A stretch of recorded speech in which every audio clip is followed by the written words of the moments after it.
बिस्मिल्लाहिर्रहमानिर्रहीम अस्सलामु अलैकुम वरहमतुल्लाहि वबरकातुहू। नाज़िकाम, आप देख रहे हैं दुनिया मेरे आगे यूट्यूब चैनल और मैं हूं गुलाम नबी मदनी। नाज़िकाम, तुर्की ने अमेरिका के साथ अफ़गानिस्तान के हवाले से एक नए मुआहदे करने के लिए राबते शुरू कर रखे हैं। इस हवाले से दुनिया में ख़बरें गर्दिश कर रही हैं, आलमी मीडिया ख़बरें दे रहा है, यहाँ तक कि काबुल हुकूमत का मीडिया और तुर्की का मीडिया ख़बरें दे रहा है कि तालिबान की मुखालफत में अमेरिका और तुर्की के दरमियान कोई डील हो रही है। इस पर अफ़गान तालिबान ने 2 रोज़ पहले शदीद रद्द अमल जारी किया था, जिसमें अमेरिका और तुर्की के दरमियान काबुल एयरपोर्ट की सिक्योरिटी के हवाले से जो मुआहदे हो रहे हैं, इस पर शदीद मजम्मत की गई थी। और अफ़गान तालिबान ने वाज़ेह कर दिया था कि तुर्की अगर ये गलती करेगा तो तुर्की के ख़िलाफ़ तालिबान ऐलान जंग कर रहे हैं और तुर्की और तालिबान के दरमियान शदीद लड़ाई हो सकती है। 8 नुकाती एलामिया अफ़गान तालिबान ने जारी करके तुर्की को पैगाम दिया था कि वो इस हरकत से बाज रहे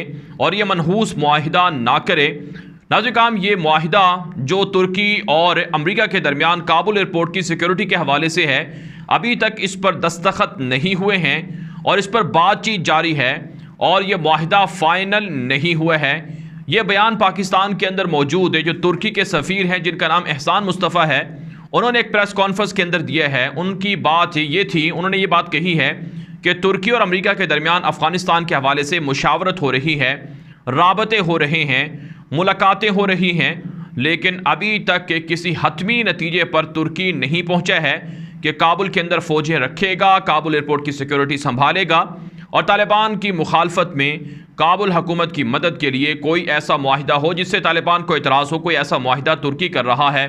एहसान मुस्तफ़ा, जो पाकिस्तान के अंदर काफ़ी अरसे से तुर्की के सफ़ीर हैं, उन्होंने ये बात वाज़ेह कर दी है कि पाकिस्तान को तुर्की साथ लेकर चलेगा। जो कुछ पाकिस्तान का मफाद होगा, पाकिस्तान अफ़गानिस्तान के हवाले से क्या पॉलिसी रखता है, इस हवाले से मुशावरत तुर्की लाजमी करेगा और अफ़गानिस्तान की आवाम को जो फ़ैसला कबूल होगा वही फ़ैसला तुर्की करेगा। जिससे नाज़िकाम इतनी बात वाज़ेह हो गई है कि तुर्की अफ़गान तालिबान की धमकी के सामने एक तरह से सरेंडर होने जा रहा है और तुर्की की जानिब से फ़िलहाल ऐसा कोई मुआहिदा हुआ नहीं है, लेकिन बातचीत जारी है। अफ़गान तालिबान ने जो रद्द-ए-अमल जारी किया, जो बयान जारी किया, वो दरअसल तुर्की को इस बातचीत से या आने वाले दिनों में जो मुआहिदा तुर्की करने जा रहा था उससे रोकने के लिए बयान था, जो यकीनन तुर्की पर असर कर चुका है। और तुर्की शायद अब अमेरिका के साथ है ये मुआहिदा ना करे, जो मुआहिदा एक तरह से अफ़गान तालिबान को भी कबूल नहीं है और अफ़गानिस्तान की आवाम को और पाकिस्तान को भी कबूल नहीं है। नाज़िकाम, इसी हवाले से जो तालिबान के तर्जुमान हैं ज़बीहुल्लाह मुजाहिद, उन्होंने एक तुर्क सहाफ़ी को इंटरव्यू भी दिया है। उस इंटरव्यू के अंदर उन्होंने एक बात कही है वाज़ेह तौर पर कि तुर्की के सदर रजब तैयब एर्दोगान इस्लामी दुनिया के एक मकबूल तरीन लीडर हैं और हम उनकी कदर करते हैं। उनकी पॉलिसियाँ इस्लाम और मुसलमानों के हक़ में काफ़ी बेहतर साबित हुई हैं। और जो मुजाहिद का, ज़बीहुल्लाह मुजाहिद का जो बयान, जो उनका इंटरव्यू जो उनके नाम से नशर किया जा रहा है, उसमें ये बात भी कही जा रही है कि ज़बीहुल्लाह मुजाहिद ने यह बात भी कही है कि अफ़गान तालिबान एर्दोगान से मुलाकात करना चाहते हैं।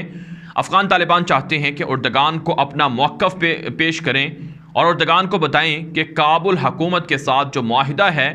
या अमेरिका के साथ जो मुआहिदा है तुर्की का, इससे अफ़गानिस्तान की आवाम को कितना नुकसान होगा और अफ़गान आवाम तुर्की के ख़िलाफ़ क्या रिएक्शन दे सकते हैं। तो इस इंटरव्यू के बाद ये बात सामने आ गई है कि तुर्की और अफ़गान तालिबान के दरमियान बैकडोर राबते शुरू हो चुके हैं। इससे पहले भी तुर्की और तालिबान के दरमियान राबते रहे हैं, लेकिन अब इस ज़बीहुल्लाह मुजाहिद के इस इंटरव्यू के बाद ये बात वाज़ेह हो गई है कि तुर्की अफ़गान तालिबान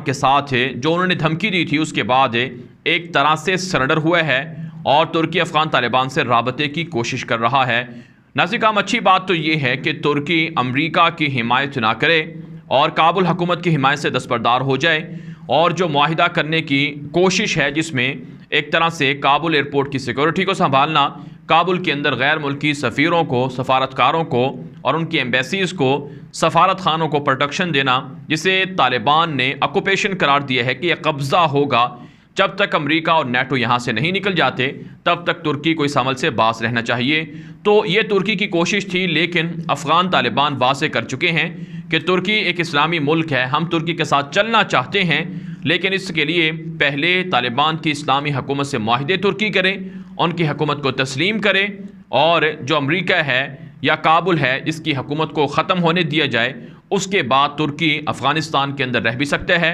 फ़ौजें भी रख सकता है और तालिबान के साथ तुर्की मुआहदे भी कर सकता है। तो इससे नाज़िर काम जो अमेरिका की साजिश थी तुर्की को और तालिबान को लड़ाने की, एक तरह से वो नाकाम होती हुई नज़र आ रही है और पाकिस्तान इसके लिए इंतहाई ज़्यादा एक्टिव है। पाकिस्तान ने तुर्की के कई हुक्काम से, इंटेलिजेंस इदारों से राब्ते किए थे, यहाँ तक कि तुर्की का आर्मी चीफ भी पाकिस्तान आया था। पाकिस्तान के आर्मी चीफ जनरल बाजवा ने तुर्की के आर्मी चीफ को ये बात समझाई थी कि अफ़गानिस्तान के अंदर है किसी भी मुल्क के लिए फ़ौजें उतारना तो आसान होता है लेकिन निकालना बहुत मुश्किल होता है, जैसा कि रूस के साथ हुआ और जैसा कि अमेरिका के साथ हुआ कि उन्होंने फ़ौजें तो उतार ली, जंग तो मुसल्लत कर ली, लेकिन वो अपनी फ़ौजें वापस निकालने के लिए 10 साल तक तड़पते रहे कि किसी तरह से उनको मौका मिल जाए। लेकिन बिलाखिर अगर फ़ौजें अमेरिका ने निकाली भी अफ़गानिस्तान से तो वो ज़िल्लत और रुसवाई बर्दाश्त करने के बाद निकाली। लिहाजा पाकिस्तान ने तुर्की के आर्मी चीफ को बताया था कि ये फ़ैसला तुर्की के लिए बेहतर नहीं है, इस फैसले से तुर्की को दस्तबरदार होना चाहिए। तो यूँ नाज़िर काम जो एक बड़ा महाज था, एक बड़ी लड़ाई थी जिस पर दुश्मन खुश हो रहे थे, नेटो के अंदर और यूरोप के अंदर खुशियाँ हो रही थी और आलमी मीडिया भी इस हवाले से नेगेटिव प्रोपेगेंडा कर रहा था, नेगेटिव रिपोर्टिंग कर रहा था तालिबान के ख़िलाफ़ है और तुर्की को एक तरह से उसे ये बात कह रहा था कि तुर्की को ज़रूर ये काम करना चाहिए, अफ़गानिस्तान के अंदर तुर्की कंट्रोल हासिल कर ले। तो नाज़िर काम दुश्मनों की ये साजिशें नाकाम होने जा रही हैं और अफ़गान तालिबान इस हवाले से पुरुमीद हैं कि जल्द उनका अमलन पूरे अफ़गानिस्तान पर कंट्रोल होगा और फिर उसके बाद पूरी दुनिया से राबते भी रखेंगे और ताल्लुकात भी बनाएंगे। नाज़िर काम आप ये बात अच्छी तरह से जानते हैं कि माजी के अंदर अमेरिका के साथ जिस भी इस्लामी मुल्क के लीडर ने मुआहिदा किया वो खसारे में रहा, या दुनिया का कोई भी मुल्क अमेरिका के साथ अगर ताल्लुकात बनाता है या उनकी किसी जंग में शिरकत करता है या हिस्सा बनता है तो अमेरिका ने उसे धोखा दिया है। अमेरिका की ये रिवायत रही है। इस हवाले से जो इस्लामी दुनिया के एक मकबूल तरीन लीडर थे सद्दाम हुसैन, उसके साथ है तुर्की अमेरिका ने जो ताल्लुक़ किया, जो उसके साथ है सलूक किया, वो पूरी दुनिया जानती है कि कैसे सद्दाम हुसैन को उकसाया कि वो कुवैत पर हमला कर दे। जब सद्दाम ने कुवैत पर हमला किया तो अमेरिका ने हाथ खड़े कर दिए और अरबों को इराक़ के ख़िलाफ़ कर दिया, जिससे कुवैत के लोगों को भी नुकसान हुआ और सऊदी अरब को और दीगर अरब दुनिया के अंदर भी एक तरह से जो इराक़ था उसके ख़िलाफ़ बहुत बड़ा एक नफ़रत का सैलाब आया और नफ़रत की वजह से इराक़ को बहुत नुकसान हुआ। यहाँ तक कि नाज़िर काम कुवैत के ऊपर जो इराक़ ने हमला किया था उसका जो मुआवजा है, हर्जाना है, वो 52 अरब डॉलर अदा किए हैं जो अभी पिछले साल गालिबन मुकम्मल हुए हैं। तो इतना बड़ा खसारा अमेरिका ने इराक़ के साथ किया। फिर यही नहीं, अमेरिका ने इराक़ के सदर सद्दाम हुसैन का तख्ता उलट दिया, इराक़ की ईंट से ईंट बजा दी, सद्दाम हुसैन को फांसी पर लटका दिया, उसके ख़ानदान को मार दिया, उसके रिश्तेदारों को कत्ल कर दिया। तो ये अमेरिका का सलूक है सद्दाम हुसैन के साथ जो हुआ ये रिकॉर्ड का हिस्सा है, तारीख़ का हिस्सा है। अगर तुर्की के सदर रजब तैयब एर्दोगान भी तालिबान की मुखालफत में अमेरिका के साथ मुआहिदा कर लेंगे या अमेरिका की बात मानेंगे और तालिबान से लड़ाई करेंगे तो यकीनन उनका हशर भी सद्दाम हुसैन जैसा या इससे भी बुरा हो सकता है। इसलिए इस्लामी दुनिया ये मुतालबा करती है, बल्कि अवाम का, पूरे मुसलमान दुनिया के अवाम का ये मुतालबा है कि एर्दोगान इस मुतनाज़ा फ़ैसले से बाज रहें और एर्दोगान किसी भी तरह से तालिबान की मुखालफत ना करें, क्योंकि तालिबान की जो जीत है ये मुसलमानों की जीत है, ये इस्लाम की जीत है, ये उम्मत मुस्लिमा की जीत है। इसलिए अवामी प्रेशर भी है और अवाम भी यही मुतालबा करती है कि एर्दोगान इस तरह के मुतनाज़ा फ़ैसले ना करें। तो अब ये वक्त बताएगा नाज़िर काम कि क्या वाकई एर्दोगान अपने फ़ैसले से पीछे हट रहे हैं या फिर अपने फ़ैसले को बरकरार रखते हुए तालिबान की मुखालफत करते हैं और अपना हशर सद्दाम हुसैन या मामर कज़ाफ़ी जैसा करवाते हैं। तो तारीख़ के अंदर अगर अच्छे अल्फाज में एर्दोगान को याद करवाया जाना है, जो उसके अच्छे काम हैं जिसकी वजह से आज भी दुनिया उनसे मोहब्बत करती है,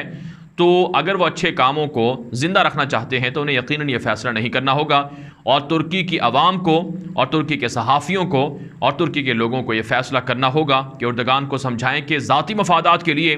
और अपनी एक तरह से दुनिया के अंदर अपने आप को बड़ा साबित करने के लिए या एक तरह से तुर्की के फ़ायदे के लिए ऐसे फ़ैसले ना करें जिससे उम्मत मुस्लिमा में तक़सीम हो, मुसलमानों का खून बहे, या फिर पाकिस्तान के साथ ताल्लुकात ख़राब हों, तालिबान के साथ ख़राब हों। और जो कठपुतली इंतज़ामिया हैं, अशरफ गनी जैसे लोग, इनके साथ हमेशा के लिए उर्दगान को ताल्लुकात तोड़ लेने चाहिए। इस वीडियो के हवाले से नाज़रीन जो आपकी राय है, अपनी राय कमेंट के ज़रिए से ज़रूर हम तक पहुँचाएँ। मज़ीद खबरों के लिए आप हमारे ट्विटर अकाउंट गुलाम नबी मदनी को लाज़मी फॉलो कर लें। अब तक के लिए इतना ही, इजाज़त दीजिए। अल्लाह हाफ़िज़।